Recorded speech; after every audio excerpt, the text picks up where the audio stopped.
You know that specific kind of nightmare where you realize you've made a mistake so catastrophic, the only logical option is to fake your own death and move to a cave? Yeah, I'm living in that moment right now. Most girls in this city dream of meeting the alpha king. They dream of the mating bond, the sparks, the happily ever after. I didn't get sparks. I got a social death sentence. Because I didn't meet the Alpha King at a ball. I didn't meet him at a sacred ceremony. I met him when I hijacked his limousine, barked orders at him like he was a minimum wage employee, and then, God help me, I tipped him. And the worst part? He didn't correct me. He just locked the doors and smiled. Welcome back to Raven's Library, where the romance never sleeps. I love checking the comments and seeing just how far our pack reaches. We have listeners tuning in from every corner of the globe. So, before we dive into today's story, pause for a second and let me know in the comments, where in the world are you listening from tonight? Represent your city. And if you hate waiting for cliffhangers, hit that join button. Our members get early access to every single upload, plus exclusive loyalty badges to stand out in the comments section. Skip the wait, grab your badge, and let's get into the story. Chapter 1. The Escape. Driver, take me home, and step on it before those vultures come out here. I slammed the heavy door shut, sealing out the flashbulbs of the paparazzi and the suffocating stench of desperation that clung to the Moonstone Gala like cheap perfume. My chest was heaving, my silver heels were dangling from my fingertips, and I was dripping wet. I threw myself back against the plush leather seat, letting out a groan that was half frustration, half relief. "Did you hear me?" I snapped, leaning forward when the car didn't immediately peel away from the curb. I said, drive. I'm paying for express, aren't I? Or is the meter broken? The man in the front seat didn't move. He didn't flinch. He just sat there, his broad shoulders filling out a tuxedo jacket that looked far too tailored for a standard rideshare service. He was staring straight ahead, his hands gripping the leather steering wheel at 10 and 2. The silence stretched, thick and uncomfortable, interrupted only by the sound of rain drumming against the roof. Then, slowly, he raised his eyes to the rearview mirror. They weren't the tired, indifferent eyes of a man working a double shift to pay off his loans. They were gold, molten, predatory, terrifyingly amused gold. The kind of eyes that didn't take orders, they gave them. Home, he repeated, his voice a low rumble that vibrated through the glass partition and settled deep in my bones. It wasn't a question.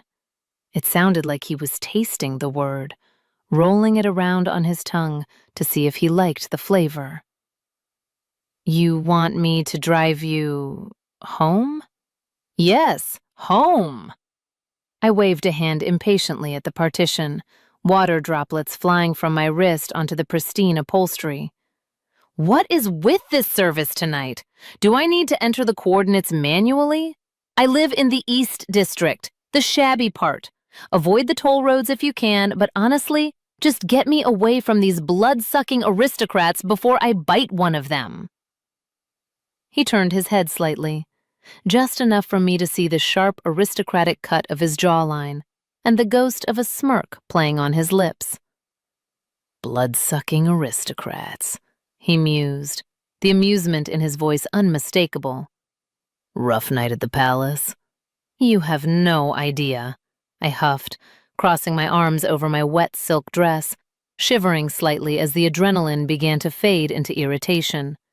If one more alpha heir asks me about my breeding lineage or sniffs my neck without asking, I'm going to commit a felony. I swear, the ego on these men could power the entire city grid. They think the world owes them a submission just because they were born with a silver spoon in their mouths and a fancy title. I scrubbed a hand over my face, smearing my mascara. They treat women like trophies on a shelf. Oh, look at her coat. Look at her teeth. It's disgusting. I spent 3 hours dodging wandering hands and fake compliments.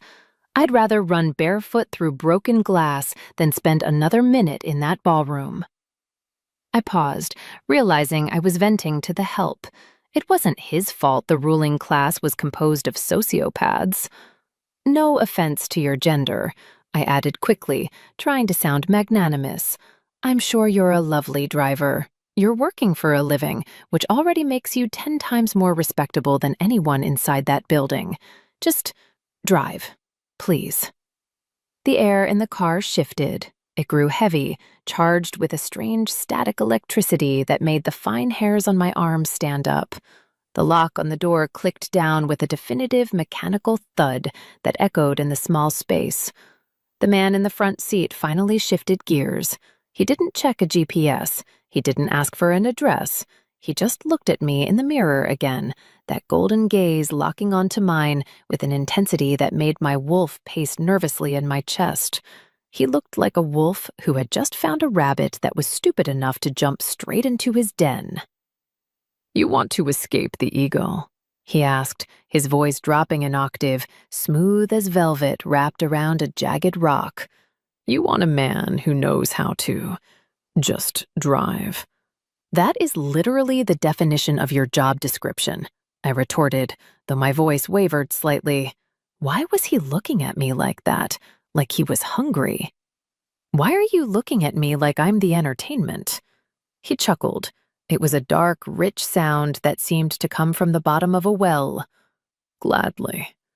The engine roared to life, not the whine of a standard sedan, but the guttural growl of a beast waking up. The tires screeched against the wet pavement, and the force of the acceleration pinned me back against the seat. "Hey!" I shouted, grabbing the strap handle as we swerved into traffic, cutting off a town car with zero hesitation. "I said step on it, not kill us. Watch the road." "I am watching the road," he called back, his tone unbothered, almost delighting in my panic. "You wanted away from the vultures, sweetheart. I'm getting you away." We blew through a red light, the speedometer climbing higher. My heart hammered against my ribs. This wasn't a rideshare. This was a kidnapping, or the world's most aggressive customer service. "You're going the wrong way," I realized, looking out the tinted window as the city skyline began to blur into streaks of neon light. "The East District is that way. Where are you taking me?"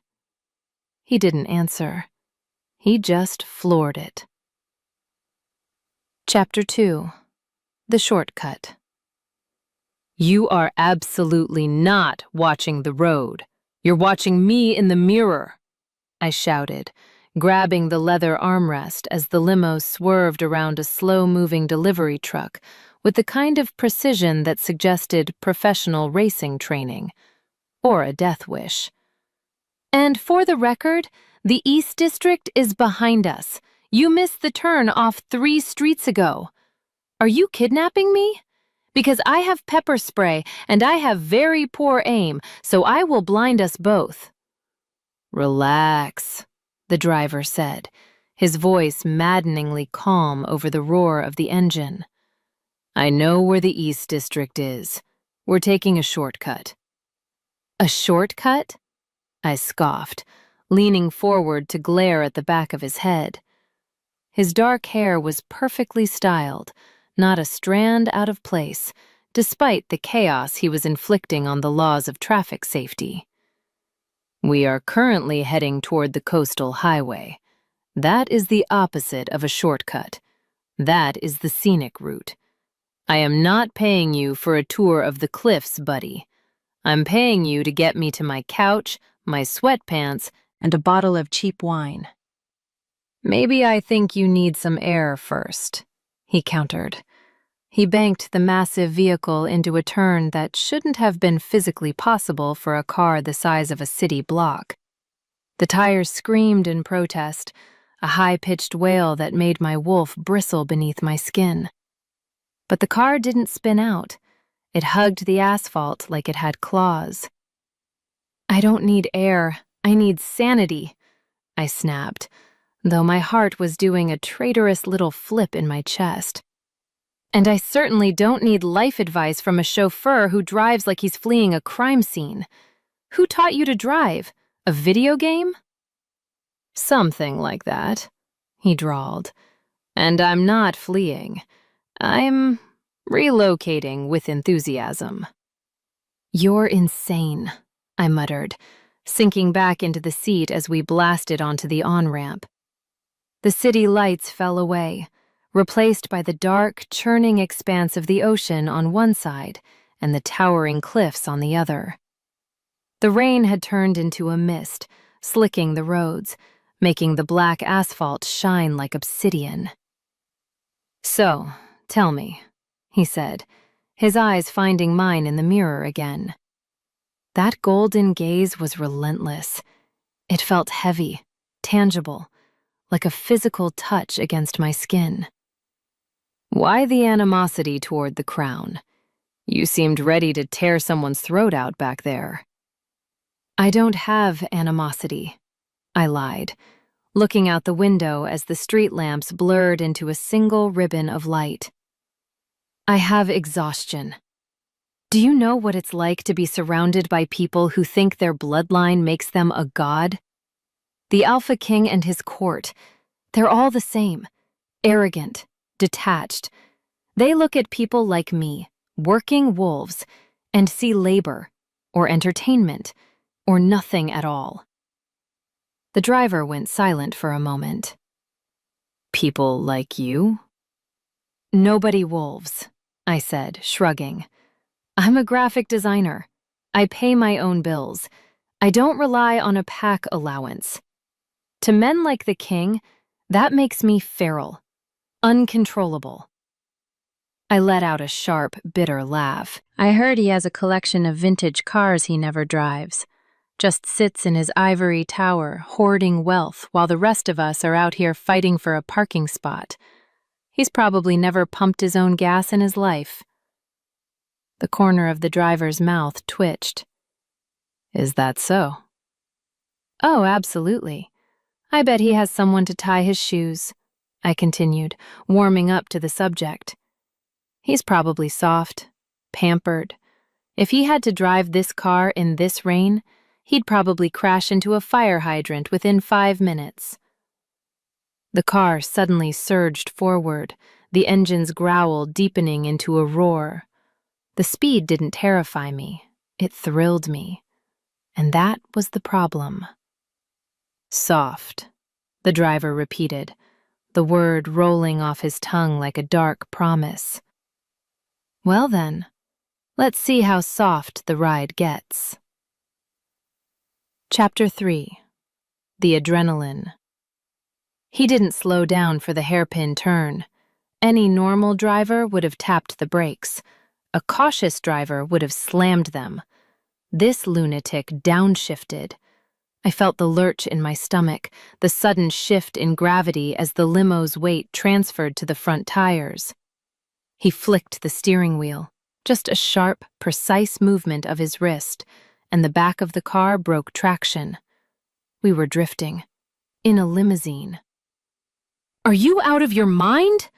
I yelled, but the scream got tangled in my throat, coming out as a breathless laugh.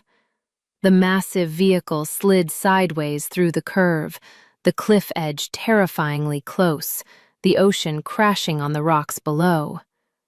It was a dance, a terrifying, high-velocity waltz with death, and he was leading with absolute, terrifying control.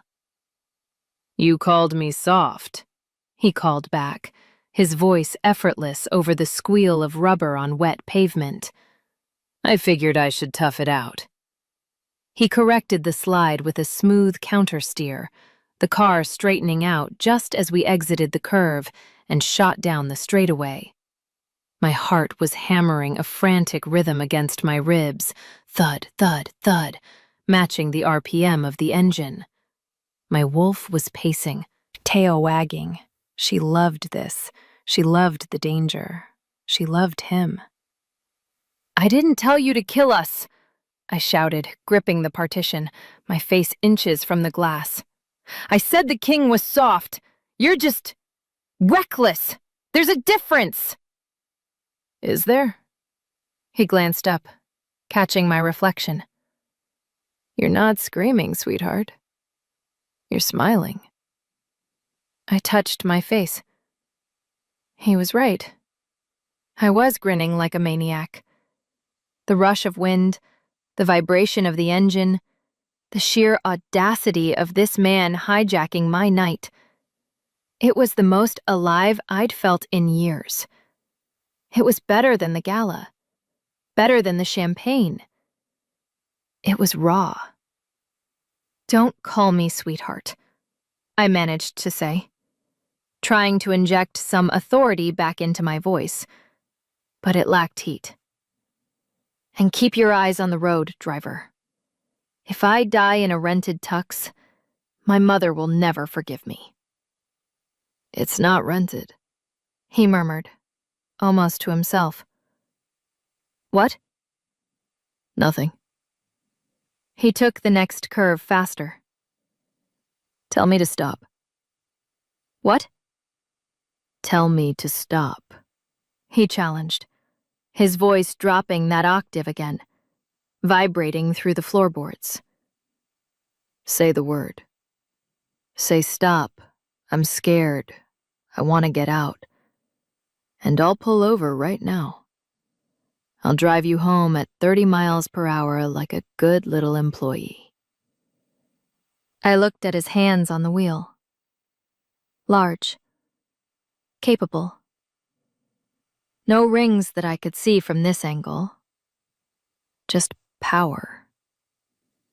He was testing me. He was daring me to be the fragile little female the gala wanted me to be. To cower.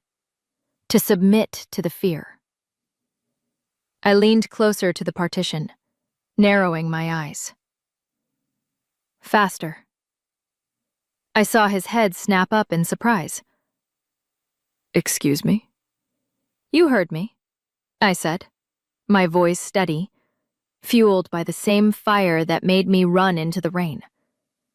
If you think you can scare me with a little hydroplaning, you're wrong. I've dated alphas with worse driving skills than this. Drive the car, pretty boy. Show me what you've got. A low, guttural sound filled the cabin. It took me a second to realize he was laughing. It wasn't a polite, courtly chuckle. It was a dark, delighted sound. As you wish. The world blurred. The ride became a blur of motion and sound, a symphony of chaos that we were creating together. We weren't driver and passenger anymore. We were partners in crime. For 20 minutes, I forgot about my rent, my job, the crushing expectations of society. It was just the rain, the speed, and the man in the front seat who drove like a god. And then, abruptly, the motion smoothed out.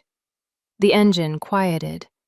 The scenery shifted from jagged cliffs back to the crumbling brick and graffiti of the East District. He slowed down, navigating the potholes of my street with a gentleness that was almost jarring after the violence of the highway. He pulled up to the curb of my apartment building, the one with the flickering street lamp and the overflowing dumpster, and put the car in park. The engine cut. The silence that rushed in was deafening. Chapter 4. The Realization. The silence in the car was heavy, thick with the residual adrenaline of the drive. My chest was still heaving, my skin buzzing with electricity.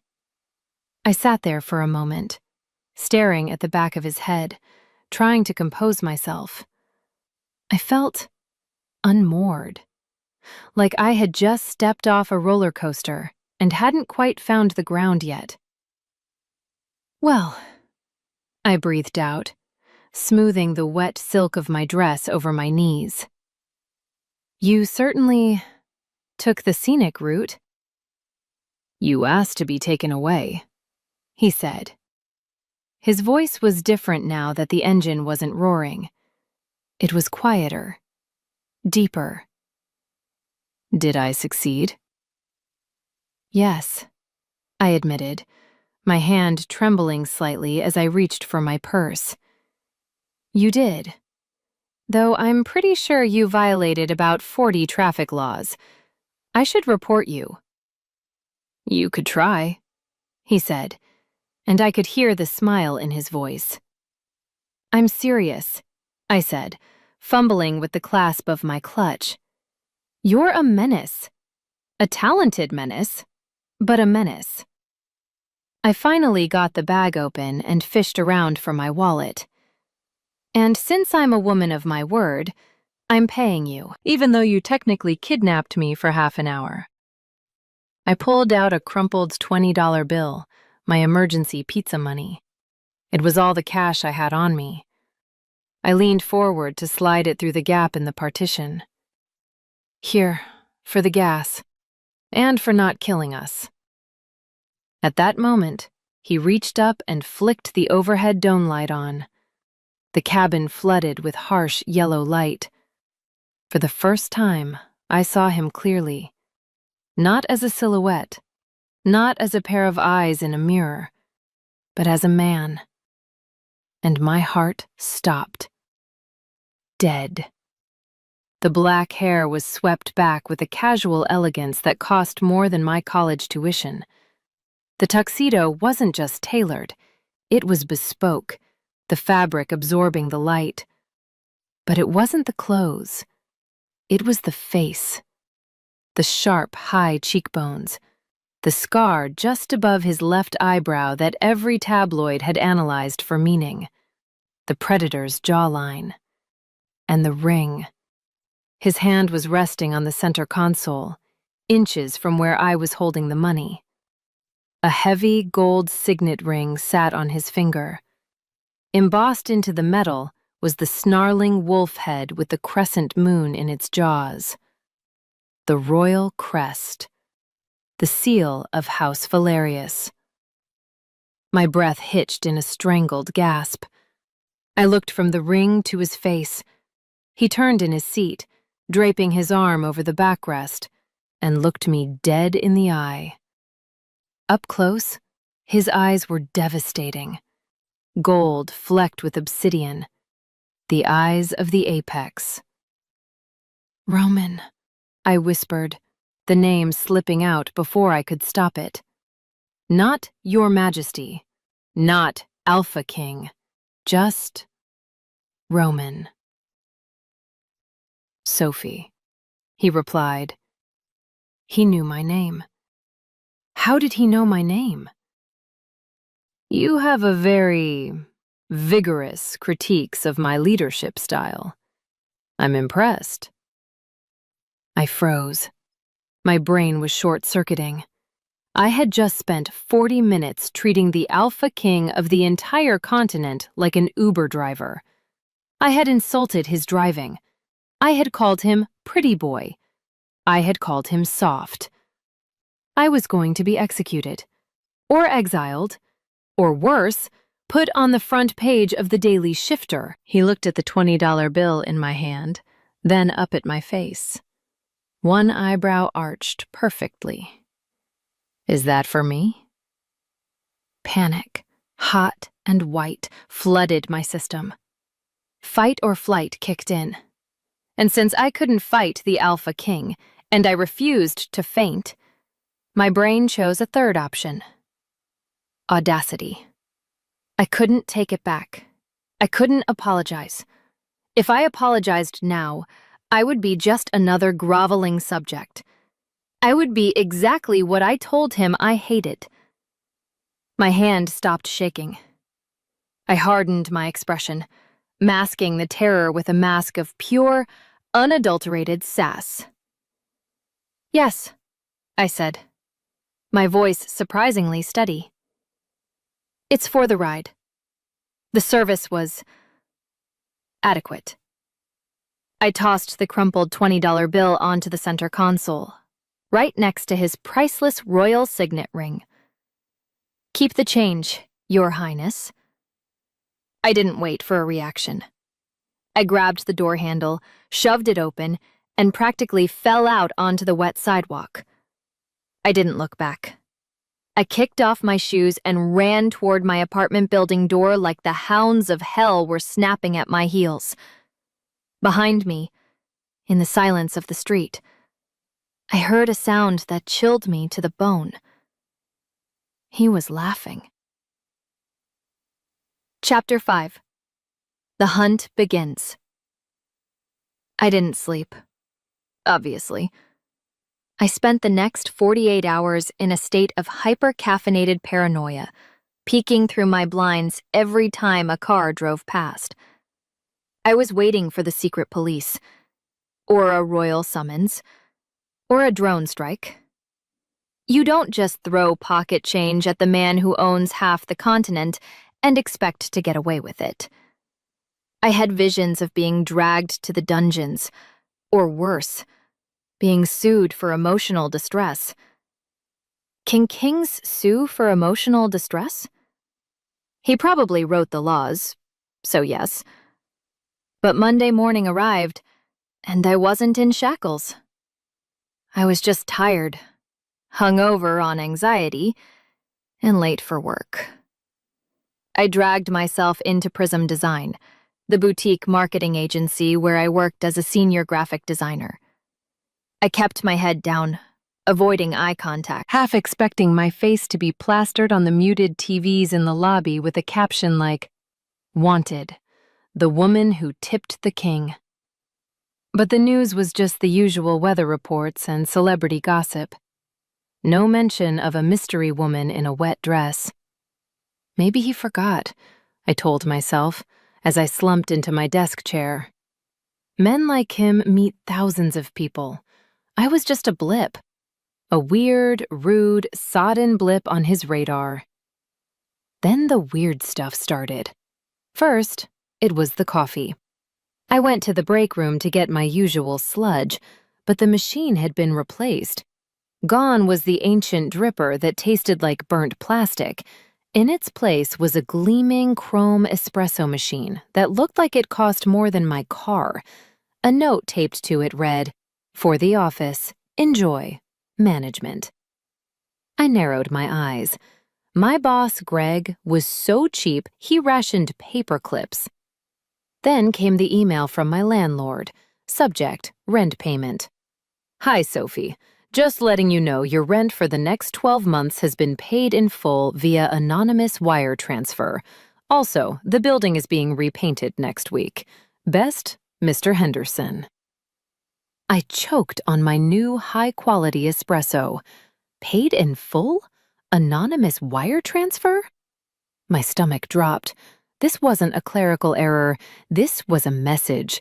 It was a power move wrapped in generosity.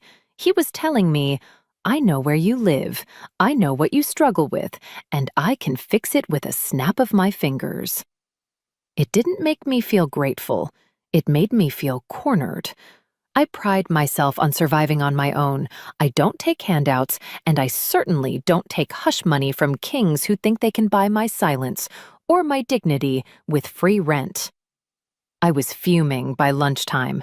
I was drafting a furious and likely treasonous email to the Royal Treasury when the intercom on my desk buzzed. "Sophie?" It was Sasha, our receptionist. Her voice sounded breathless, bordering on hysterical. There's a client here to see you. A walk-in." "I don't do walk-ins, Sasha. Tell them to schedule an appointment," I snapped, aggressively clicking my mouse. "I tried," she squeaked. He insisted. He says it's urgent. He specifically asked for the designer with the bold vision." I sighed, rubbing my temples. "What's his name?" There was a pause. "Mr. Wolf." My blood ran cold. Mr. Wolf? Seriously? That was the best alias the ruler of the 7 territories could come up with? It was so arrogant, so on the nose that I almost laughed. Almost.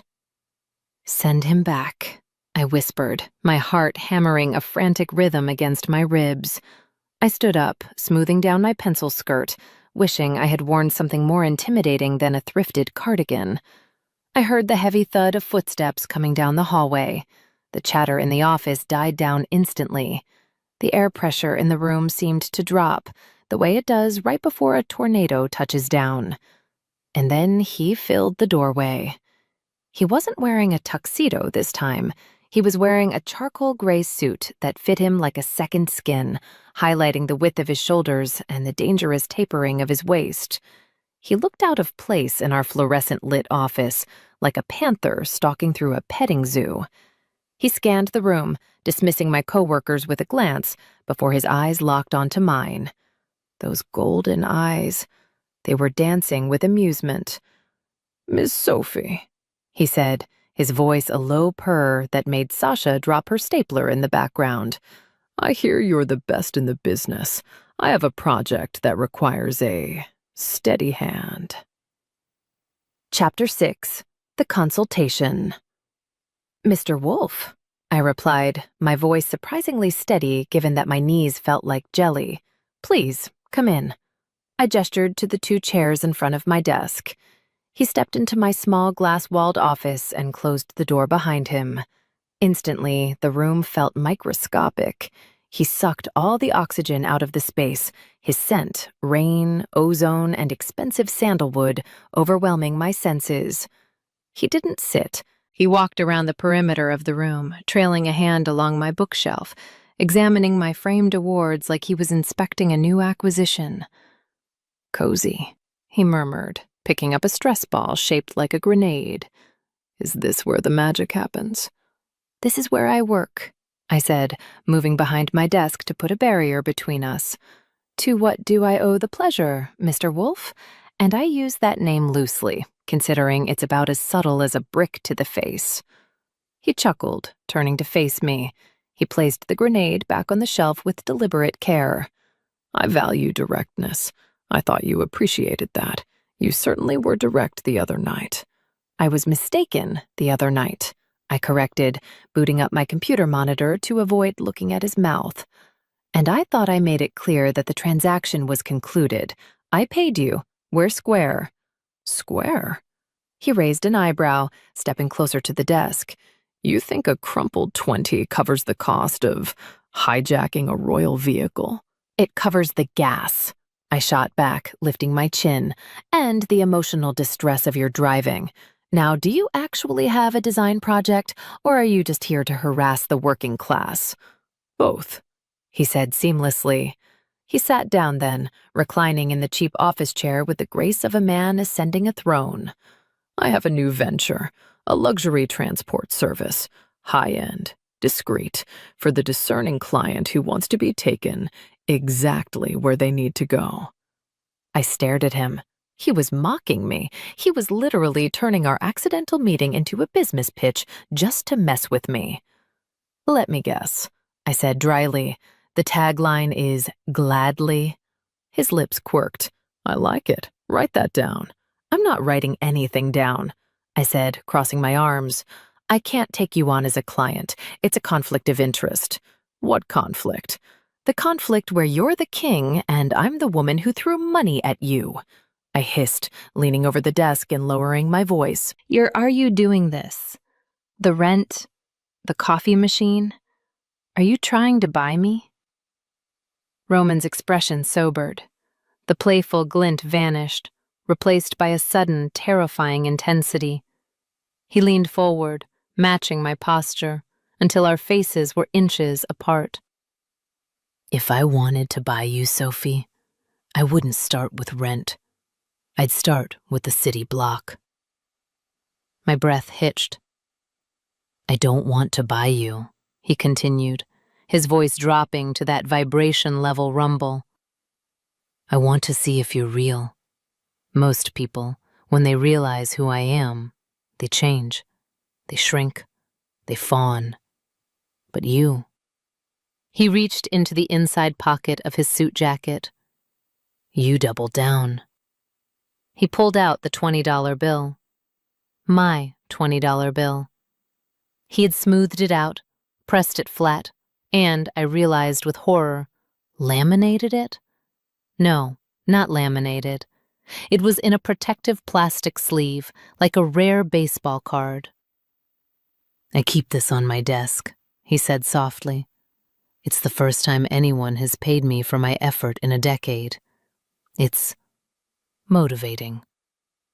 "You're weird," I whispered. "You know that, right? You're a weird, obsessive king. And you're a rude, fascinating graphic designer." He stood up, placing the bill back in his pocket near his heart. "Dinner, tonight, 8 p.m., the Gilded Cage." "I can't," I blurted out. "I have a date." I didn't have a date.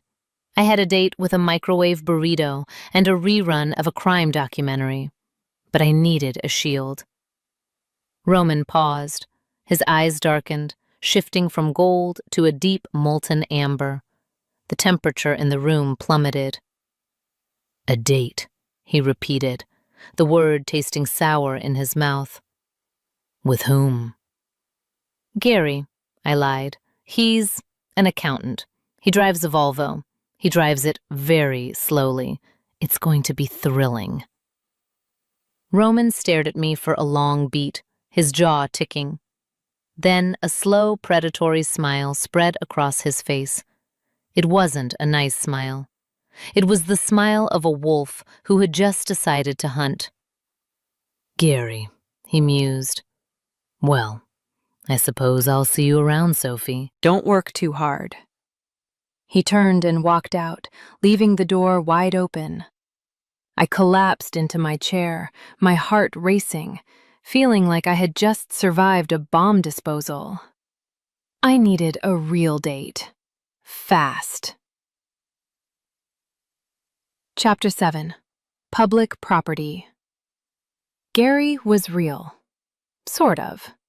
He was a friend of a friend I had matched with on a dating app 3 months ago and ghosted. I texted him in a panic at 2 p.m. By 7:30 p.m., I was sitting across from him at Le Petit Bistrot, a perfectly adequate, moderately priced French restaurant that was definitely not the Gilded Cage. Gary was exactly as I had described him. Safe. He was talking about tax brackets. He had been talking about tax brackets for 20 minutes. And the thing about the capital gains tax is that it really disincentivizes short-term investment, Gary was saying, cutting his chicken with precise surgical strokes. "Are you listening, Sophie?" "Riveting, Gary," I said, forcing a smile and taking a massive gulp of wine. "Tell me more about the fiscal year." I was bored out of my mind, but I felt safe. No one was looking at us. No one was challenging me. It was normal. I needed normal. Then the atmosphere shifted. It started with the silence, the gentle clinking of silverware, and the hum of conversation in the restaurant simply stopped. It rolled through the room like a wave, starting at the entrance and washing over us. Gary stopped chewing. I turned around in my chair. Standing at the hostess stand was Roman. But he wasn't alone. He was flanked by 2 massive bodyguards who looked like they ate concrete for breakfast. The hostess looked like she was about to faint. Roman scanned the room. It took him exactly 1 second to find me. His gaze locked onto mine, and he started walking. He didn't wait to be seated. He just walked through the center of the restaurant, and people literally scrambled to pull their chairs in, creating a path for him. "Oh my God," Gary whispered, turning pale. Is that the king?" "Don't look at him," I hissed, shielding my face with my menu. "Maybe he won't see us." "Sophie!" Roman's voice boomed. He stopped right at our table. He loomed over us, his shadow engulfing Gary completely. "And Gary, was it?" Gary dropped his fork It clattered loudly on his plate. Your Majesty. He stammered, half rising from his chair to bow, then panicking and sitting back down. Yes, Gary. I'm Gary. Fascinating. Roman drawled, not looking at Gary at all. His eyes were glued to me. He looked at my dress, a simple black number, my hair, my half-empty wine glass. I believe there's been a mistake with the reservation system. There hasn't, I said, glaring at him. We are eating dinner. Go away. The restaurant gasped. Someone dropped a glass. Gary looked like he was going to cry. Actually, Roman continued, ignoring my rudeness, I've just bought the restaurant. What? I choked. I bought it about 5 minutes ago on my phone. Roman said casually, checking his nails. And I've decided to make it a private event. Everyone else will be compensated for their meals and asked to leave. But you two... He smiled that sharp, dangerous smile. You can stay. I insist. You are unbelievable. I stood up, my chair scraping loudly against the floor. You bought a bistro just to crash my date? I didn't want you to be interrupted by the crowds, he said innocently. I know how much you value your privacy. Come on, Gary, I said, grabbing my purse. We're leaving. I think I should stay, Gary squeaked. I mean, free dinner? And the king? I looked at Gary. I looked at Roman, who was looking at me with pure, unadulterated triumph. Fine, I snapped. Enjoy your chicken, Gary. I stormed away from the table, heading for the exit. Roman was on my heels instantly. He caught up to me in the narrow hallway leading to the coat check, stepping in front of me to block my path. Move, I warned. You're running again, he said softly, his voice low and intimate in the confined space. Why are you running, Sophie? He bores you. I could smell the boredom on you from the door. He's normal, I shouted, prodding him in the chest with my index finger. I poked the solid wall of muscle beneath his suit. He doesn't buy buildings to make a point. He doesn't have a security detail. He's safe. Safe is boring, Roman countered, taking a step closer, forcing me back against the wall. He didn't touch me, but he caged me in with his body. And you're not a woman who wants safe. You jumped into my car in the rain. You ordered me around. You have fire in your blood, Sophie. Stop trying to drown it in lukewarm water. I saw the way you looked at me in the office, he whispered, leaning down, his face inches from mine. And I see the way you're looking at me now. You're not angry because I ruined your date. You're angry because you wanted me to. I opened my mouth to argue, but the words died in my throat. Because he was right. My heart was pounding not with fear, but with anticipation. Get out of my way, I whispered, but I didn't push him back. Make me, he challenged. Just then, a flash went off. We both froze. Through the glass door of the restaurant entrance, a paparazzi photographer was lowering his camera, a grin on his face. He had just captured the Alpha King, pinning a mystery woman against a wall, her hand on his chest, their faces intimately close. Oh no, I breathed. Roman looked at the photographer, then back at me. Well, he murmured, so much for being a nobody. Chapter 8. The Scent of Trouble. The flash didn't just blind me, it branded me. I tried to shield my face, but it was too late. I pushed past Roman, ignoring his hand reaching out to steady me, and practically sprinted for the exit. I left Gary, the free dinner, and my dignity somewhere near the coat check.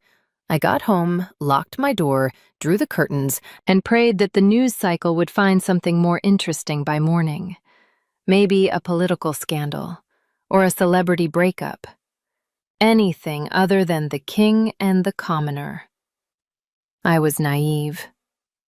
By 7 a.m., my face, or rather the side of my face and my very aggressive finger poking the king's chest, was on every screen in the city. The headlines were creative. "Who tamed the beast?" asked one. "The royal rebuke," screamed another. But my personal favorite, courtesy of the trashiest tabloid in the supernatural world, was The Mystery Shrew. Who is the woman scolding the crown? Shrew? I yelled at my laptop screen, slamming my coffee mug down. I am not a shrew. I am a dissatisfied customer. My phone started buzzing, then vibrating. Then it just stayed on a continuous hum of incoming notifications. Unknown numbers, texts from people I hadn't spoken to since high school, asking if I was dating the money. And then the noise started outside. I peeked through the blinds of my third-floor apartment. The street below, usually occupied by a dumpster truck and a stray cat, was swarming. Vans with satellite dishes, photographers with lenses the size of bazookas. A drone was literally hovering outside my balcony, buzzing like a mechanical mosquito. I was trapped. I couldn't go to work. I couldn't go to the grocery store. I was a prisoner in my own home because I refused to be charmed by a billionaire with a god complex. My phone rang again. I was about to throw it across the room when I saw the caller ID. It didn't show a number. It just said, driver. I stared at it. My anger flared, hot and bright, cutting through the panic. I swiped answer. How did you get this number? I hissed. If you say I own the phone company, I am going to scream. I don't own the phone company. Roman's voice came through, rich and calm, a stark contrast to the circus outside my window. I just have a very persuasive IT department. Look outside, Sophie. I am looking outside, I shouted. There are 50 people with cameras trying to get a shot of my pajamas. This is your fault. You and your gravitational pull. I agree, he said smoothly. It is my fault, which is why I'm fixing it. Look past the vans. I squinted through the slats of the blinds. Down the street, pushing through the wall of paparazzi like a battering ram, was a cavalcade of black SUVs. They weren't police vehicles. They were matte black, unmarked, and terrifyingly sleek.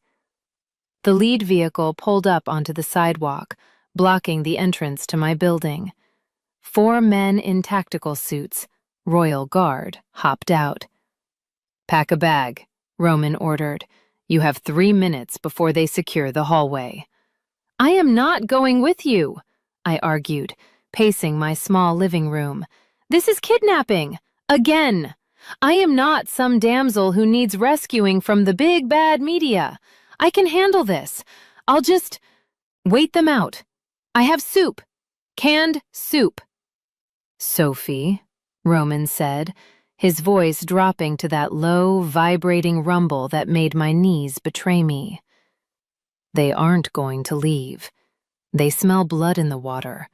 And right now, you are the most interesting thing in the kingdom. You can eat canned soup in the dark, while drones film you through your vents. Or you can come to a place where the only person watching you is me. The way he said it sent a shiver down my spine. It wasn't a threat. It was a promise.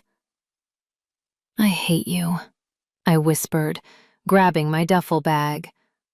I know, he replied, and I could hear the smirk. The team is at your door. Don't forget your toothbrush. Chapter 9. The Safe House. The extraction was humiliatingly efficient. The Royal Guard surrounded me like I was a nuclear warhead, shielded me with Kevlar umbrellas, and shoved me into the back of the armored SUV. We drove for 20 minutes in silence before entering a private underground tunnel that bypassed the city traffic entirely. When the elevator doors finally opened, I wasn't in a safe house. I was in a palace in the sky. Roman's penthouse occupied the top 3 floors of the obsidian tower. It was all glass, steel, and dark marble. It was breathtakingly beautiful and completely cold. It looked like a museum where happiness went to die. Roman was waiting for me in a living room, a space the size of a basketball court. He had ditched the suit jacket and rolled up the sleeves of his white dress shirt, exposing forearms that looked like they could strangle a bear. "Welcome to the bunker," he said, holding up a cardboard box. "I hope you like pepperoni. It was the only thing I could order without triggering a security protocol." I dropped my bag on the floor, looking from the priceless art on the walls to the greasy pizza box in the king's hands. The absurdity of it hit me. "You live here?" I asked, walking over to the floor-to-ceiling windows. The city was spread out below us, a grid of lights. I felt like I was looking down from Olympus. "It's quiet." "It's lonely," he corrected. He set the pizza on a coffee table made of what looked like volcanic rock. "Eat. You look like you're vibrating." I sat on the edge of the massive leather sofa, grabbing a slice. I hadn't eaten since the disastrous French dinner. "So," I said, chewing aggressively, "this is the plan? You hide me in your ivory tower until the world forgets I poked you?" "I don't think they'll forget," Roman said, sitting opposite me. He didn't eat, he just watched me. "No one touches me, Sophie. No one yells at me, and certainly no one treats me like a service worker. You broke the narrative. People are confused." "I didn't mean to break the narrative," I muttered, wiping grease off my lip. "I just wanted a ride home." "Why did you run that night?" he asked suddenly. "At the gala, before you found the car. You looked desperate." I hesitated. I could lie. I could give him the polished PR answer. But here, in this quiet, sterile fortress with pizza grease on my fingers, the pretense felt heavy. I felt invisible, I admitted softly, staring at the city lights.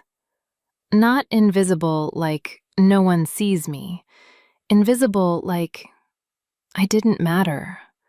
The men there, they looked at me and saw a status symbol, a potential mate to breed strong heirs. They didn't care what I thought, or what I made, or who I was. I felt like I was suffocating. I just needed to breathe. I looked at him. "Why do you drive? You have an army of drivers. Why were you in the front seat?" Roman leaned back, his golden eyes losing their predator edge, softening into something more human.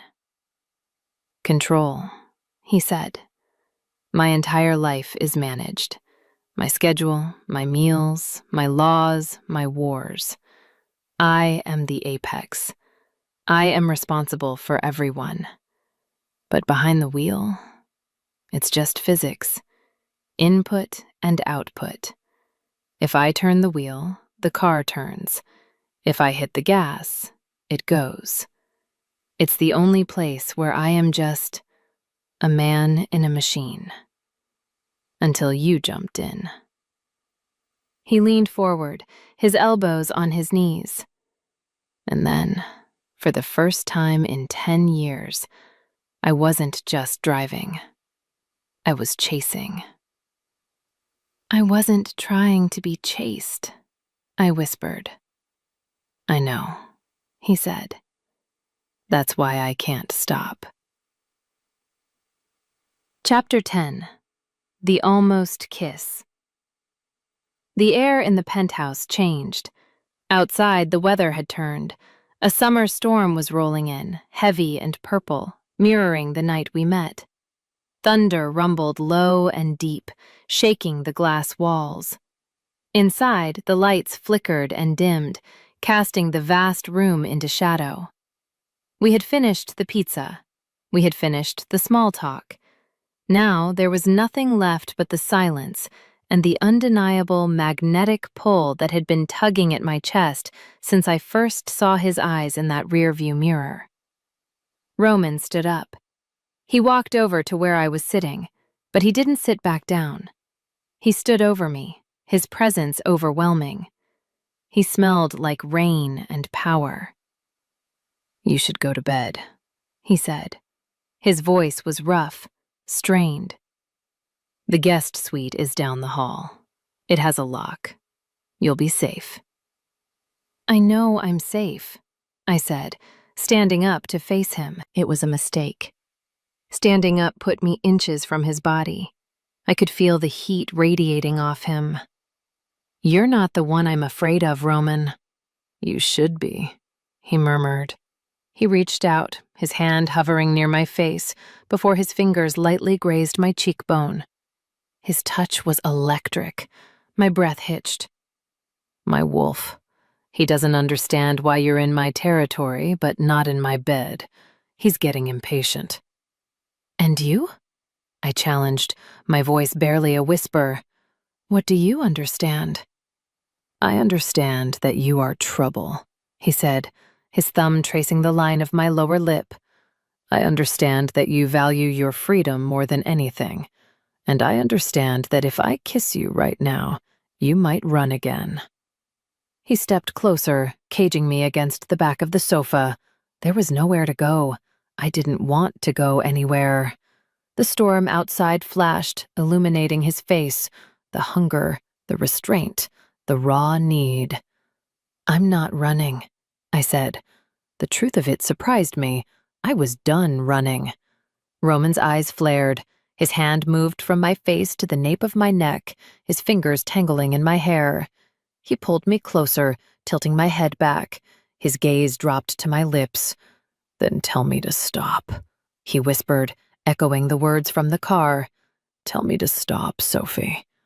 "Don't," I breathed. He groaned, a low, animalistic sound, and lowered his head. I closed my eyes, my hands clutching the fabric of his shirt, bracing for the collision. I could feel his breath on my lips, hot and fast. Ding! The elevator doors blasted open with a cheerful chime that sounded like a gunshot in the quiet room. "Your Majesty, we have a code red on the western border." We sprang apart like guilty teenagers. I stumbled back, my heart hammering so hard I thought it would crack a rib. Roman spun around, a snarl ripping from his throat that was entirely wolf. Standing in the elevator, holding a tablet and looking horrified, was a severe-looking man in a suit. The chief advisor. He looked at Roman. He looked at me, flushed and disheveled. He looked at the pizza box.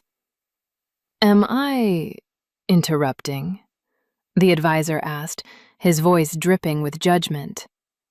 Roman straightened his shirt, his back rigid.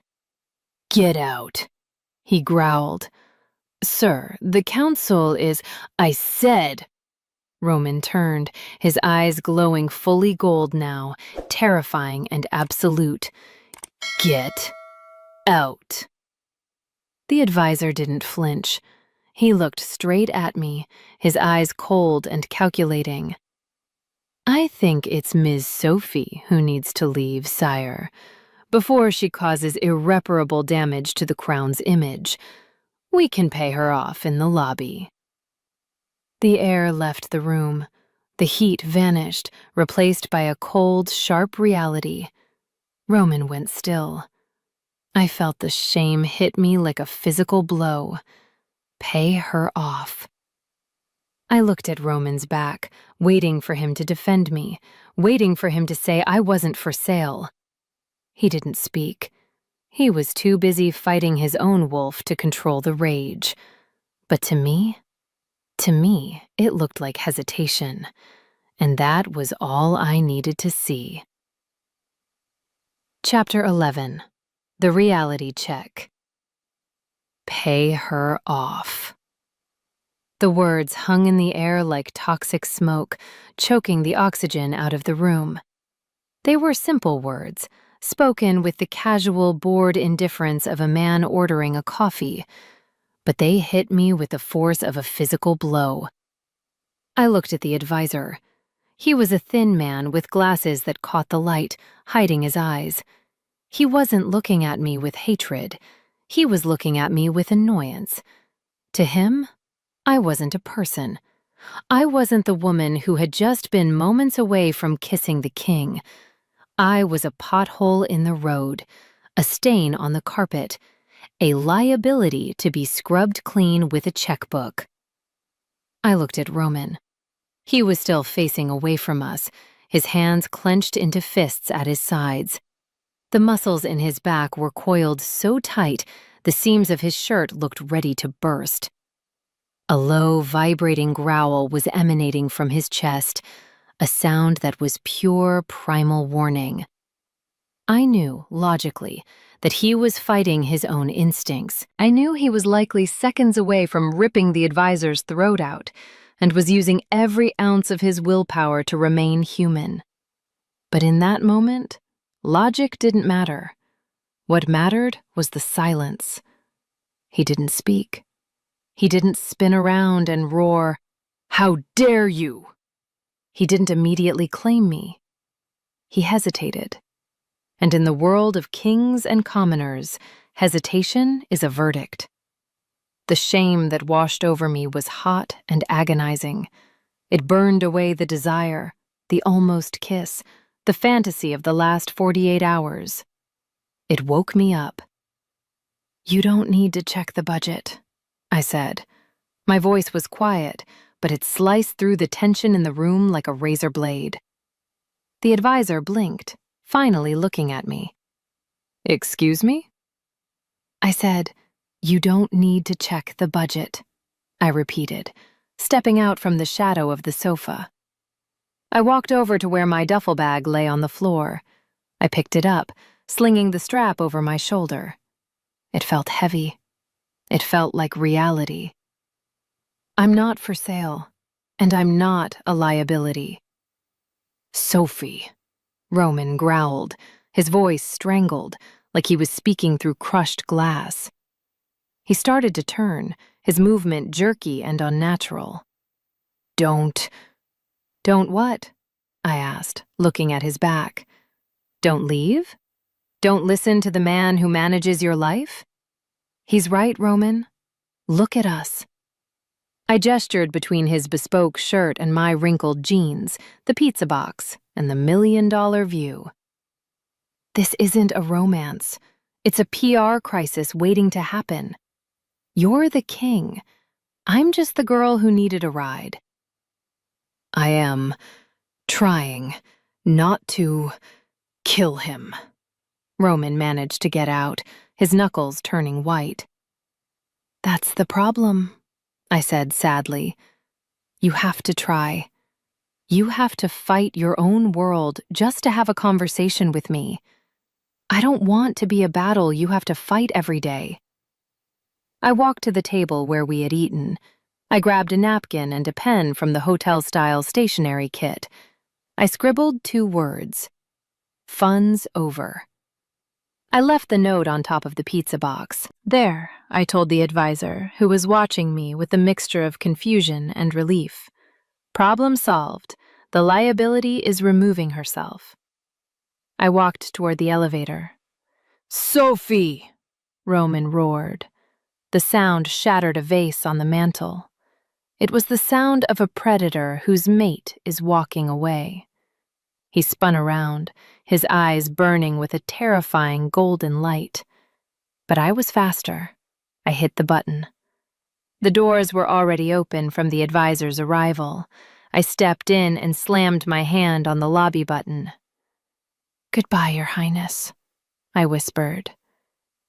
The last thing I saw before the silver doors slid shut was Roman lunging across the room, moving faster than a human should be able to move, his hand reaching out to stop the doors. Thud. The metal sealed. The gears whirred. And I began the long, silent descent back down to the earth, where I belonged. Chapter 12. The Withdrawal. The city turned gray.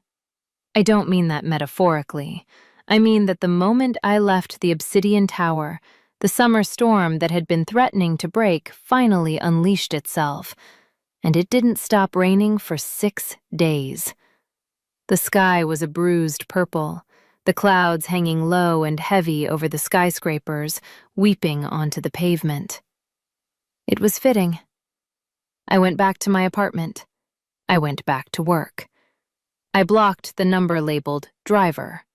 I blocked the unknown numbers. I stayed off social media, though I couldn't avoid the TVs in the break room or the whispers at the water cooler. Apparently, the king was having a bad week. Reports coming out of the palace suggest a massive restructuring of the royal council, the news anchor droned on Tuesday. Chief Advisor Marcus Thorne has been relieved of his duties, effective immediately. Sources say he was escorted from the premises by security. I stirred my coffee, staring at the screen. He fired him. He actually fired him. Furthermore, the anchor continued, looking nervous, His Majesty has cancelled all public appearances for the foreseeable future. The royal press secretary cites personal matters, but insiders describe the mood within the citadel as volatile. The king is said to be on the warpath. I turned the TV off. I should have felt vindicated. I should have felt powerful. The man fired his top advisor because of me. But I just felt cold. I missed the banter. I missed the adrenaline. I missed the way he looked at me in the rearview mirror, like I was the only destination that mattered. But I couldn't go back. Going back meant admitting that I wanted to be part of that world, the world of judgments, of hierarchies, of people who looked at my bank account before they looked at my eyes. I refused to be a consort. I refused to be tamed. Friday arrived with a crack of thunder that shook my windows. I was sitting on my floor, sketching designs I would never sell, when a knock came at the door. I froze. If it was him, if he was standing there, I didn't know if I had the strength to slam the door again. I crept to the peephole. It wasn't him. It was a courier, a generic delivery guy in a yellow poncho, looking miserable in the rain. I opened the door. "Delivery for Sophie?" he grunted, shoving a clipboard at me. "That's me," I signed, confused. I hadn't ordered anything. He handed me a box. It wasn't a cardboard Amazon box. It was a heavy, matte black box made of some material that felt like velvet and steel combined. It had no return address, just my name embossed in silver. I took it inside and set it on my kitchen table. My hands were shaking. I knew who it was from. The aesthetic was undeniable. I lifted the lid. There was no note, no letter begging for forgiveness, no long explanation of his feelings. Inside the box, resting on a bed of black silk, was a single, heavy cardstock envelope with the royal seal in wax. And resting on top of the envelope was a plastic protective sleeve. Inside the sleeve was a crumpled $20 bill. My $20 bill. My breath hitched. He had sent it back. I opened the envelope. It was an invitation. The Royal Solstice Ball, Saturday, the 21st of June, the Palace of Mirrors, Admit 1. And underneath the formal printed text, someone, Roman, had written in thick black fountain pen ink, "The meter is still running. Come get your change." I stared at the money. I stared at the handwriting. It wasn't a plea. It wasn't an apology. It was a challenge. He was telling me that the transaction wasn't over. He was telling me that if I wanted to be done with him, I had to come and tell him to his face. He was daring me to walk into the lion's den and reject him in front of the whole world. I picked up the $20. I felt a smile, a sharp, dangerous, terrifying smile, tug at the corner of my mouth. "Okay, driver," I whispered to the empty room. "You want a destination? I'll give you one." Chapter 13. The Preparation. If I was going to walk into the Palace of Mirrors, a place designed to make people feel small, inadequate, and underdressed, I wasn't going to do it as the mystery shrew. I wasn't going to do it as a victim. And I certainly wasn't going to do it as a Cinderella hopeful. I was going as the wolf who tipped the king. I spent the next 24 hours in a frenzy. I called in every favor I had in the fashion district. I didn't want a gown. I didn't want tulle or lace or sparkles. I wanted armor. "Make it sharp," I told my friend Leo, a tailor who worked out of a basement in the East District. "I want to look like I could cut anyone who touches me." Leo delivered. The dress was black. Not soft black, but Vanta black. The kind of black that absorbs light. It was strapless, with a plunging neckline that was more aggressive than inviting. It was fitted through the bodice like a corset made of shadows, and then it slid up the thigh on the left side. High. Dangerously high. I paired it with stiletto heels that were essentially steel spikes. I painted my lips a dark blood red. I pulled my hair back into a severe, sleek, high ponytail that exposed my neck and my jawline. No jewelry, no diamonds, no borrowed tiaras. I looked in the mirror. I didn't look like a princess. I looked like a villain. "Perfect," I murmured. I didn't take a limo to the palace. I called a standard rideshare. A Toyota Camry with a dent in the bumper and a driver named Steve who was chewing gum loudly. "Going to the big party, huh?" Steve asked, eyeing me in the mirror as we idled in the line of Bentleys and Rolls-Royces waiting to enter the palace gates. "Something like that," I said, checking my lipstick. "You look like you're going to a funeral," Steve noted. "I might be," I replied. "Depends on how the night goes." We pulled up to the grand staircase. The red carpet was swarming. The press was there in full force, hungry for the king's first appearance in a week. They were shouting at the debutantes, snapping photos of the fake smiles and the borrowed jewels. I paid Steve. I opened my own door. I stepped out onto the red carpet. The reaction was immediate. First, the photographers near me stopped shouting. Then, the silence spread. It rippled down the line like a wave. The flashbulbs stopped popping. The chatter died. They recognized me. Not the dress, but the face. The face from the grainy photos. The face of the woman who poked the king. I didn't lower my head. I didn't scurry. I threw my shoulders back, lifted my chin, and walked up the center of the red carpet.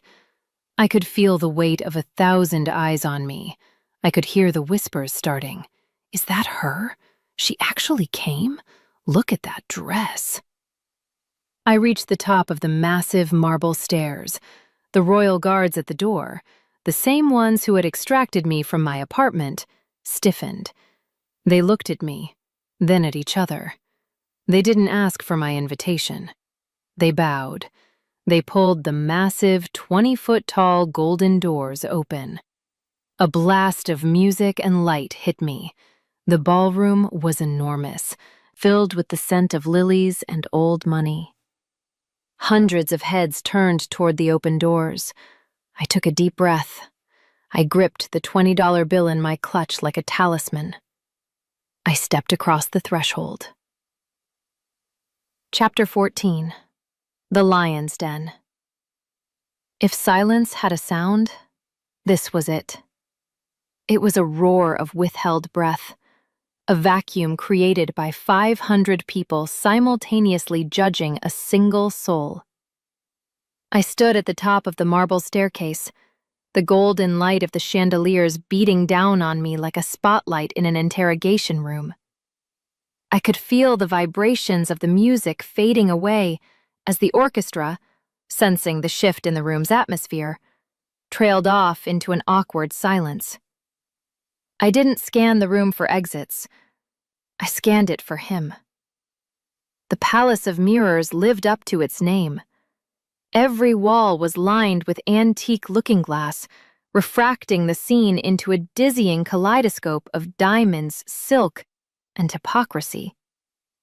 It took me a moment to find the focal point. He was there. Far across the room, on a raised mezzanine balcony reserved for the royal family and visiting dignitaries. Roman stood with his back to the railing, trapped in a circle of elderly men wearing sashes and medals. He looked bored. He looked dangerous. He looked untouchable. He hadn't seen me yet. "Keep walking," I whispered to myself.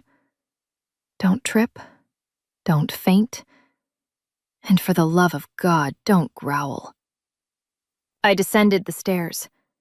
The click of my heels on the marble was the only sound in the room. As I reached the floor, the crowd didn't welcome me. They parted around me like I was a contagion. I saw the sneers. I heard the whispers, low and venomous, designed to be heard but not attributed. "That's her. The charity case. I heard she broke into his car. Look at that dress. Who wears black to a solstice ball? She looks like an executioner." I kept my head high, my face a mask of bored indifference. I made a beeline for the bar, needing something, anything to occupy my hands. I ordered a sparkling water, gripping the crystal glass until my knuckles turned white. "Enjoying the view from the bottom?" The voice was sickly sweet, dripping with false concern. I turned to find a woman standing mere inches from me. She was beautiful in the way a poisonous flower is beautiful, blonde, statuesque, wearing a gown of crushed velvet that cost more than my entire education. I recognized her from the tabloids. Lady Alara, the daughter of a duke, and the woman the press had been betting on to be Roman's mate for 3 years. "Lady Alara," I said, keeping my voice steady. "The view is fine. It's the company that's lacking." Alara's smile didn't waver, but her eyes narrowed into slits. Her posse, 3 other women in pastel gowns, giggled on cue. "You're brave," Alara purred, stepping closer, invading my personal space. She smelled of expensive rose oil and entitlement. "Walking in here like you belong. It's almost inspiring. Like watching a dog try to walk on its hind legs." "I'm not here for your approval," I said, setting my glass down. "I'm here to return something to the king." "Oh, I'm sure you are," Alara laughed, a tinkling, brittle sound. "What is it? His wallet? Or perhaps you're looking for a tip? I heard that's how you met. He mistook you for, what was it? A beggar? A stray?" "He mistook me for someone real," I shot back, my patience snapping. "Which explains why he never looked twice at you." The air around us froze. The giggling stopped. Alara's face went rigid, the mask slipping to reveal pure, unadulterated malice. She took a step back, her hand tightening around the stem of her wine glass, a large goblet filled with deep, dark crimson Pinot Noir. "You insolent little," she began, her voice rising. "Don't," I warned, sensing the shift in her posture. "Don't do something you'll regret." "Regret?" Alara smirked. "Who is going to make me regret it? You? You're nobody. You're just the help." She didn't throw the wine. That would have been too aggressive. Instead, She feigned a stumble, a theatrical, clumsy lurch forward. Her hand slipped. The contents of the glass, an entire pint of red wine, splashed directly across the front of my dress. It hit me like a slap. The cold liquid soaked instantly into the bodice, drenching my skin, dripping down the sleek black fabric and splashing onto my shoes. The smell of alcohol was overwhelming. Alara gasped, her hand flying to her mouth in mock horror. "Oh no! Oh, I am so clumsy! But, well, it's a good thing you wore black, isn't it? It hides the stain, though nothing can hide the smell." She leaned in, her voice dropping to a whisper that only I could hear. "Driver, clean that up." Chapter 15. The King's Roar. The room didn't just gasp, it halted. The music had stopped long ago, but now even the breathing seemed to cease. I stood there, the cold wine seeping through to my skin, shivering not from the temperature, but from the sheer white-hot humiliation burning through my veins. I could feel the eyes of 500 aristocrats on me. Some were horrified, yes, but most were amused. They were smiling behind their fans. This was the entertainment. The stray had been put in her place. I looked at Alara. She was beaming, waiting for me to cry, waiting for me to run. I didn't cry. My hand drifted to the clutch where the $20 bill sat. I was about to reach for a napkin, or perhaps pour my sparkling water over her head, when a sound tore through the ballroom. It wasn't a shout. It was a physical impact. Thud! Above us, on the mezzanine, every head snapped up. Roman had not taken the stairs. He had not waited for the slow, ceremonial descent. He had vaulted over the marble railing of the balcony, a 20-foot drop, and landed in a crouch in the center of the ballroom floor. He rose slowly. If he looked dangerous before, he looked catastrophic now. His suit was impeccable, but the energy radiating off him was pure, raw violence. His eyes were glowing, literally glowing, a bright, molten gold that illuminated the shadows of his face. His jaw was set in a line of granite.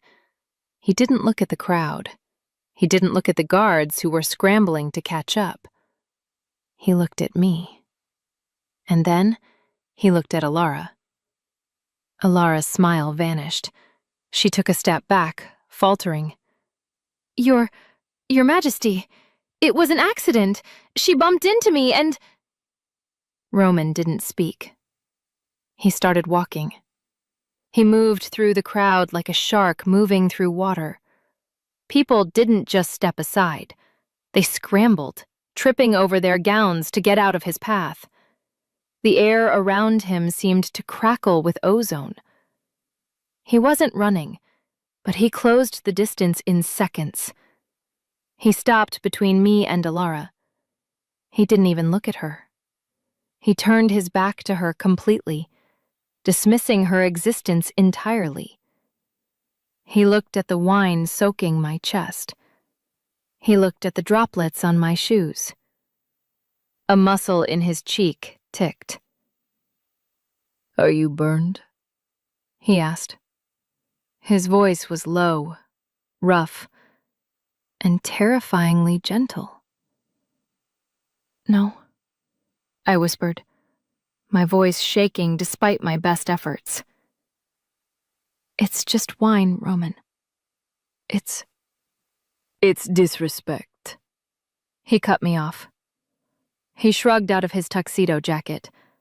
It was a custom-made garment, woven with the royal crest, worth more than Alara's life. He didn't care. He shook it out and wrapped it around my shoulders, pulling the lapels tight to cover the stain, cocooning me in his scent. Sandalwood, rain, and fury. He buttoned the single button at the front, his large hands moving with deliberate care, shielding me from the prying eyes of the court. His knuckles brushed my chin. His skin was burning hot. I told you, he murmured, his eyes locking onto mine, ignoring the hundreds of witnesses. I told you I was done driving alone. Why did you try to navigate this pit by yourself? Because I wanted to see if I could, I replied, gripping the lapels of his jacket. You don't have to, he said. Then he turned. He didn't yell. He didn't throw a punch. He simply looked at Alara, who was now trembling so hard her empty wine glass was rattling in her hand. Lady Alara, Roman said. His voice wasn't loud, but it carried to every corner of the silent hall. You seem to have a problem with balance. Perhaps the altitude of the court is too high for you. Your Majesty, Alara stammered, pale as a sheet. Leave, Roman said. Sire? Leave my house, Roman commanded, the alpha tone slipping into his voice, making the glass in the windows vibrate. And do not return until you learn that the only thing lowly in this room is your behavior. Alara burst into tears and fled, her heels clacking frantically on the marble as she ran for the exit. Roman didn't watch her go. He looked out at the silent, stunned room. He looked at the dukes, the duchesses, the press, the guards. He scanned them all, his gaze daring anyone to speak, to move, to breathe wrong. Is there anyone else? Roman asked, his voice calm and deadly. Who wishes to treat my guest like a servant? Chapter 16. The Public Claim. Silence. Absolute, terrified silence. You could have heard a pin drop. Actually, you could have heard a heartbreak. The entire aristocracy of the 7 territories was holding its breath, staring at the king who had just exiled a duchess for spilling a drink. Roman stood in front of me, a wall of black wool and broad shoulders. He hadn't just defended me. He had declared war on anyone who touched me. But he wasn't done. He turned back to me. The rage in his eyes dimmed, replaced by something far more intense, something that made my knees weak. You're ruined, he said softly, looking at the wine stain peeking out from under his jacket. It's just a dress, I managed to say, though my heart was hammering against my ribs like a trapped bird. I have others. Well, not like this one. This one was a rental. I'm definitely not getting my deposit back. A ghost of a smile touched his lips. I'll buy the shop. Roman, I warned. I'll buy the designer, he amended. Roman. I'll buy the grapes, he whispered, stepping closer. I don't care about the dress, Sophie. I care that you're standing here, looking like you're ready to fight an army, when all I want to do is... He stopped. He looked down at my feet. Your shoe, he noted. I looked down. A splash of wine had hit my left stiletto, leaving a dark, sticky smear on the silver leather. It's fine, I said quickly. Really, I can wipe it off. No, Roman said. And then, the king of the shifters, the apex alpha, the man who owned the skyline, knelt. The gasp that went through the room this time was audible. Kings did not kneel. Not ever. Not for diplomats, not for queens, not for gods. Roman went down on one knee before me. He pulled a silk handkerchief from his pocket, crisp white, embroidered with gold. He didn't care about the fabric. He reached out and gently, reverently, wiped the wine from my shoe.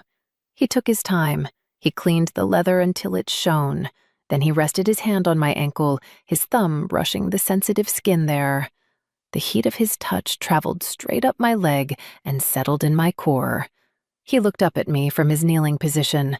His eyes were open, vulnerable, stripping away all the titles and the power. "I never wanted a passenger, Sophie," he said, his voice carrying clearly in the acoustics of the hall. "I hated having passengers. They talk too much. They want to go to the wrong places. They complain about the speed." I laughed, a choked, watery sound. "I complained about the speed. You challenged the speed," he corrected. "You made the ride worth taking."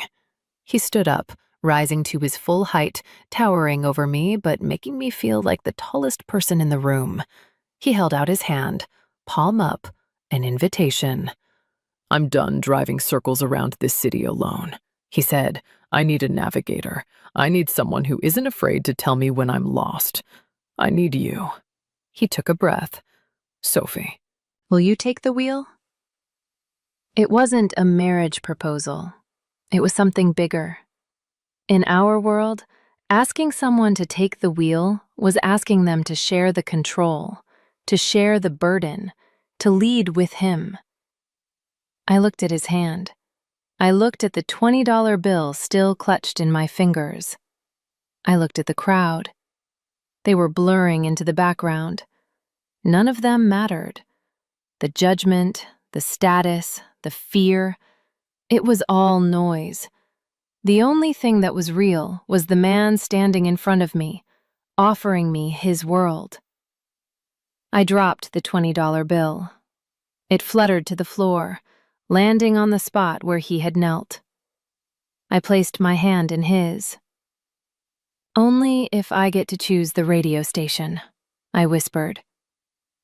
Roman's face broke into a grin, a real, boyish, dazzling grin that transformed him from a king into the man I had met in the rain. "Done," he said. He interlaced our fingers. He didn't look back at the court. He didn't offer a closing speech. He just turned, pulling me with him, and began to walk toward the massive double doors. "Where are we going?" I asked, struggling to keep up with his long strides as we left the stunned silence of the ballroom behind. "To the car," Roman said, pushing the doors open with his free hand.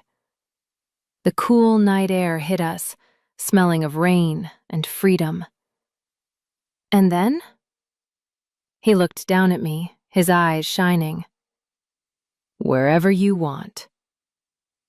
We hit the stairs, running now, leaving the palace in the rearview mirror. Chapter 17. The Private Confession. We hit the bottom of the grand staircase running. I don't mean a polite, hurried walk. I mean we were sprinting like two teenagers who had just pulled the fire alarm at high school. The cool night air slapped against my flushed skin, carrying the scent of rain and ozone, washing away the suffocating perfume of the ballroom. My hand was locked in Roman's, his grip firm and warm, anchoring me as my spiked heels clicked frantically against the pavement. Behind us, the heavy oak doors of the palace slammed shut, muting the stunned silence of the aristocracy. Ahead of us, the sleek black beast of the limousine was waiting, engine purring, taillights glowing red in the mist. A royal guard, the one with the stone face, held the back door open. He didn't look surprised. He didn't look at my wine-stained dress or Roman's missing jacket. He just nodded. We dove inside. The heavy door thudded shut, sealing us in. The sudden quiet was jarring. 1 second, there was the sensory overload of the court, the whispers, the lights, the judgment. The next, there was only the smell of leather, the hum of the climate control, and the sound of our own ragged breathing. I collapsed back against the seat, my chest heaving. Roman didn't sit on the opposite bench this time. He slid in right next to me, his thigh pressing against mine, his heat radiating through the layers of silk and wool. For a long moment, neither of us spoke. We just sat there in the semi-darkness, the street lamps flickering past the tinted windows, catching our breath. Then I started to laugh. It bubbled up from my chest, hysterical and sharp. I covered my face with my hands, shaking with it. I just let you exile a duchess." "She exiled herself," Roman said, his voice rough. He wasn't laughing. He was watching me. I just opened the door. "You cleaned my shoe," I gasped, lowering my hands to look at him. "You knelt on the floor, in front of the council, in front of the cameras. Do you have any idea what you've done? The headlines tomorrow are going to be insane. King submits to stray.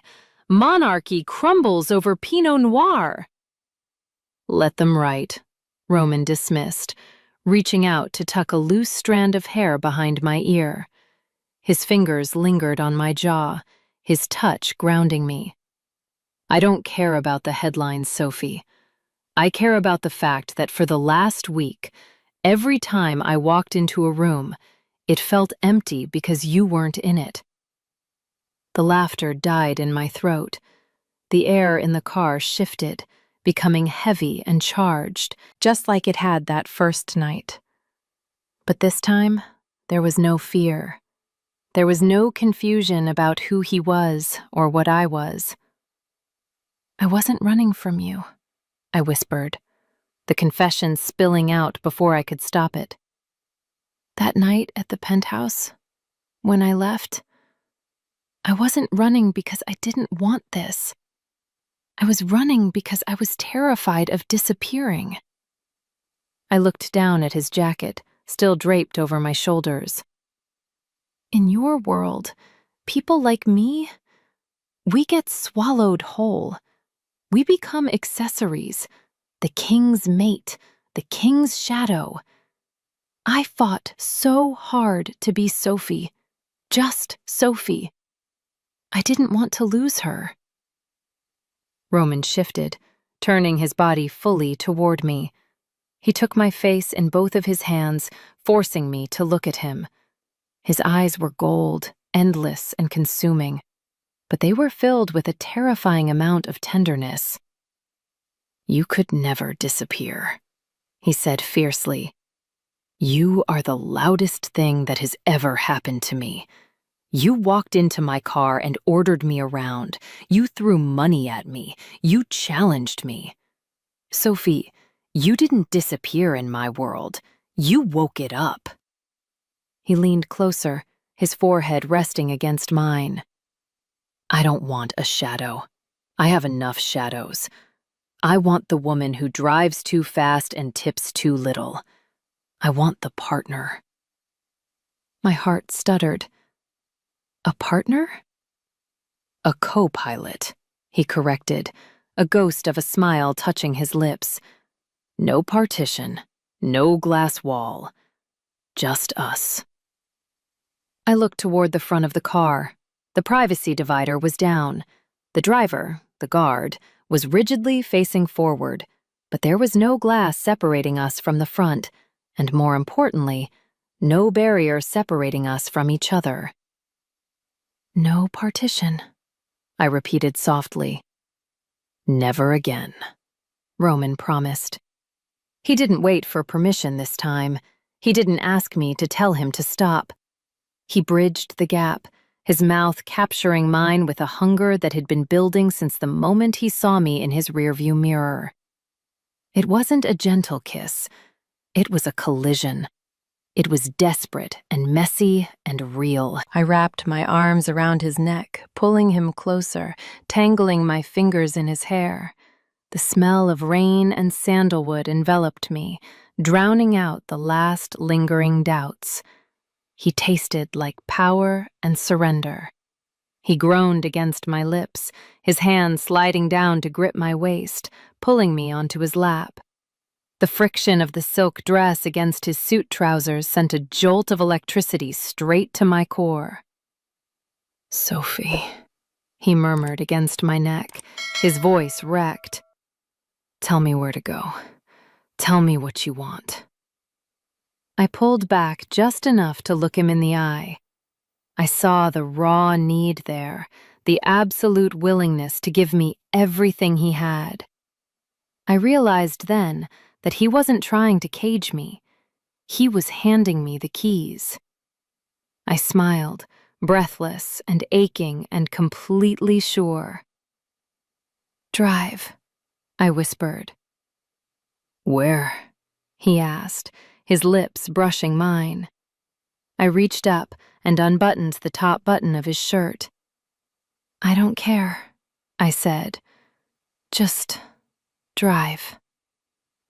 Roman growled, a low, possessive sound that vibrated through the chassis of the car. He kissed me again, deeper this time, sealing the promise. The car made a sharp left turn, the movement pressing us closer together. We weren't heading back to my apartment. We weren't heading back to the palace. We were heading into the dark, winding roads of the coast, where the only law was the speed we set together. But as the city lights faded behind us, Roman's phone buzzed in his pocket. Once. Twice. Relentless. He ignored it. He kissed my jawline, his hand moving to the zipper of my dress. It buzzed again. Long. Urgent. "Ignore it," I breathed. "I intend to," he muttered. Then, the car slowed down. We both froze. The guard in the front seat cleared his throat, his voice tight with panic. "Sire," the guard said, not daring to turn around. "I apologize. I truly do. But you need to see this." Roman pulled back, his chest heaving, his eyes flashing with frustration. "This had better be an invasion, Lieutenant." "Not an invasion, sir," the guard said, his voice trembling. "It's a billboard. We just passed it." Roman looked at me, confusion warring with lust. He reached over and hit the button to lower the window. We looked out. We were stopped at a red light in the downtown district. Towering above us was a massive digital billboard that usually displayed ads for perfume or watches. But tonight, it was displaying a photo. A photo of a crumpled $20 bill inside a plastic sleeve. And the text underneath, in massive, bold letters, read, "The king has been tipped. Who is the driver now?" Roman stared at it. I stared at it. "Is that—" I started. "My $20. Roman finished, his voice dangerously calm. "Someone leaked the photo from my desk." He turned to me, and for a second, I thought he was angry. Then I saw the corner of his mouth twitch. "Well," Roman said, pulling me back into his arms as the light turned green. "It seems the secret is out." "What are we going to do?" I asked, looking at the massive ad that was undoubtedly being seen by millions. Roman smirked, the expression sharp and wicked. "We're going to give them a show." Chapter 18. The New Navigation. "Give them a show?"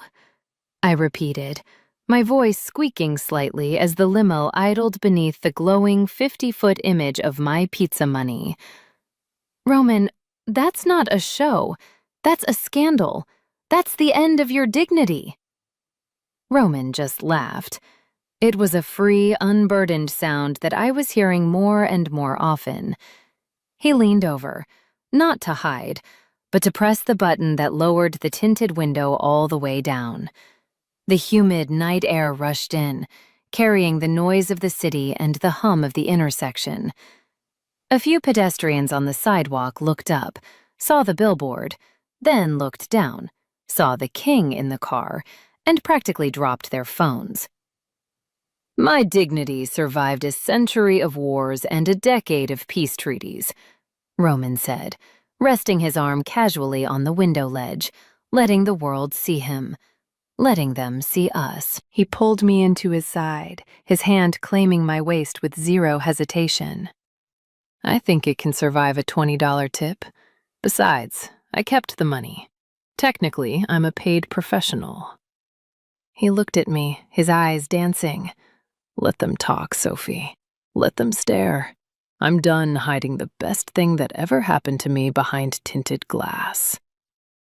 He kissed me then, right there at the red light, in front of the billboard, the pedestrians, and the stunned driver in the lane next to us. It wasn't a performance, it was a seal. And just like that, the scandal wasn't a scandal anymore. It was a legend. 6 months later. The rain was falling in sheets, turning the pavement into a slick black mirror. It was the kind of weather that made normal people stay inside and watch movies.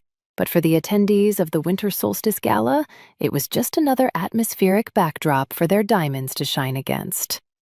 I stood under the massive portico of the Citadel, checking my watch. I was wearing red this time, blood red. A suit, not a dress, tailored, sharp, and lethal. The press line was screaming my name. Sophie, Sophie, who are you wearing? Queen Sophie, over here. But I ignored them with the practiced ease of someone who had spent half a year navigating the Shark Tank. I wasn't queen, not officially. I refused the title. I refused the staff. I kept my job at the agency, though I did finally let Roman upgrade the coffee machine. But everyone knew. In the hierarchy of the pack, I wasn't the alpha's mate. I was the alpha's driver. It was a joke, a term of endearment, and a warning label all rolled into one. You look impatient. A deep voice rumbled behind me. I turned. Roman was leaning against a marble pillar, looking devastating in a tuxedo that I had personally selected. He looked tired. Council meetings had run long, but the moment his eyes found mine, the exhaustion vanished, replaced by that familiar molten heat. I am impatient, I said, walking over to him and fixing his bow tie, which was perfectly straight. This party is dead. The Duke of Varley tried to talk to me about crop rotation for 40 minutes. I almost bit him. Reasonable, Roman agreed, catching my hand and bringing it to his lips. I was cornered by the ambassador regarding the new trade routes. He speaks very slowly. So, I smirked, raising an eyebrow. Are we doing this? Or are we going to stay and pretend we care about the buffet? We are definitely doing this, Roman said. He signaled the valet. A moment later, the long, sleek black beast rolled up to the curb. The same car. The same dents in the bumper that Roman refused to fix because he said they added character. The valet, a young kid who looked terrified, scrambled out to open the back door for us. No, I said, stepping forward. That won't be necessary. The valet froze. Ma'am? I walked around to the driver's side. I held out my hand. The valet looked at me, then looked at the king. Roman just nodded, a smirk playing on his lips. The kid dropped the keys into my palm like they were radioactive. You're in the back, big boy, I called out over the roof of the car. The paparazzi went wild. Flashbulbs erupted like a strobe light show. They captured it all. The king of the shifters, the most powerful predator on the continent, opening the back door and sliding into the passenger seat with a look of pure, unadulterated satisfaction. I slid into the driver's seat. It felt right. The leather steering wheel under my hands, the smell of the engine, the weight of the machine waiting for my command. I adjusted the rearview mirror until I could see him. The privacy partition was down. Roman was sprawled in the back seat, his long legs stretched out, his tie undone, looking at me with eyes that promised a very interesting night once we got home. "Where to, Your Highness?" I asked, winking at him in the mirror. Roman chuckled, a low, dark sound that vibrated through the chassis and went straight to my heart. He leaned forward, resting his arms on the back of my seat, his face inches from my ear.